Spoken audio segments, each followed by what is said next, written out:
Hey everyone, welcome back to another YouTube video. So this week, I want to tell you a bit about the power of social accountability and how it's helped me become even more productive. So before we begin, let's break down the word accountability and find out what it actually means. If you were to look at the Oxford Dictionary, you'd find a definition of accountability is the fact of being responsible for your decisions or actions and expected to explain them when you are asked. In essence, we are responsible for the actions and we need to justify them if we're asked. So what does this all mean? In life, be it at work, our personal relationships, or even during university, to pass exams and qualify, it is a culmination of small and large tasks that come together, leading to a desired end goal or outcome. Such as passing the end of your exams is a combination of doing a select number of modules, assessments, revising, and then finally sitting the exam at the end of the year. However, as humans, once we have set these tasks, we often make up excuses for ourselves when we fail them. We never really have any pressure to actually get them done, especially if the end result of these tasks come many years later. We have a low barrier to procrastinating and just putting them aside and creating this ever big to-do list that never ever actually gets done. We've all been there and we know how easy it is to put off a task, to put it off for tomorrow or the day after, or tell yourself, after I watch this show, I'm gonna get on with it. And it's because we don't really have anyone we're accountable for or no one that will question us. So this is where social accountability comes in the form of an accountability partner.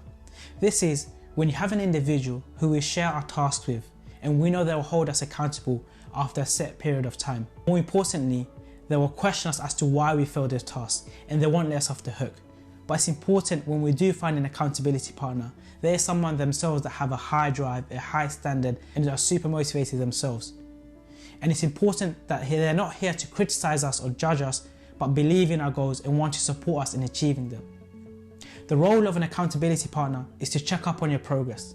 Make sure you're doing what you said you both agreed within the specified timeline, and in essence helping you both achieve your desired goals.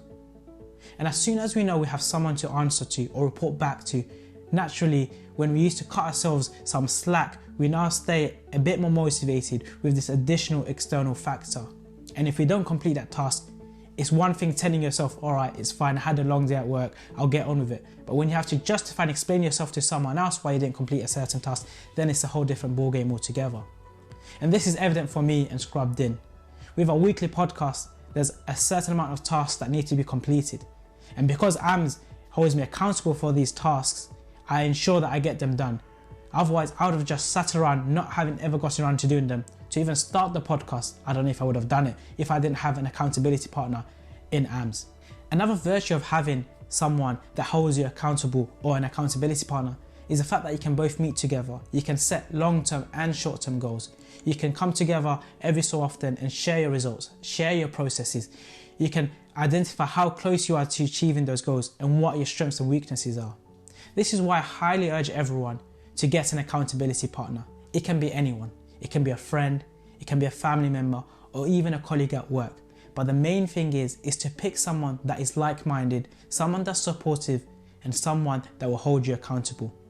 And a good point to remember is when you do have an accountability partner and when you are setting these tasks and goals, be sensible, be realistic. Just because you have an accountable partner that will hold you accountable doesn't mean you need to smash out all your tasks within a given week. Be realistic. And I assure you, once you've held yourself accountable or have someone to hold you accountable for a certain task, your productivity level will increase significantly. I hope you've enjoyed this video, and if you have, make sure to leave a comment, make sure you subscribe, and if you haven't already checked out our weekly podcast, hit the link below and have a listen. We'll see you all next week.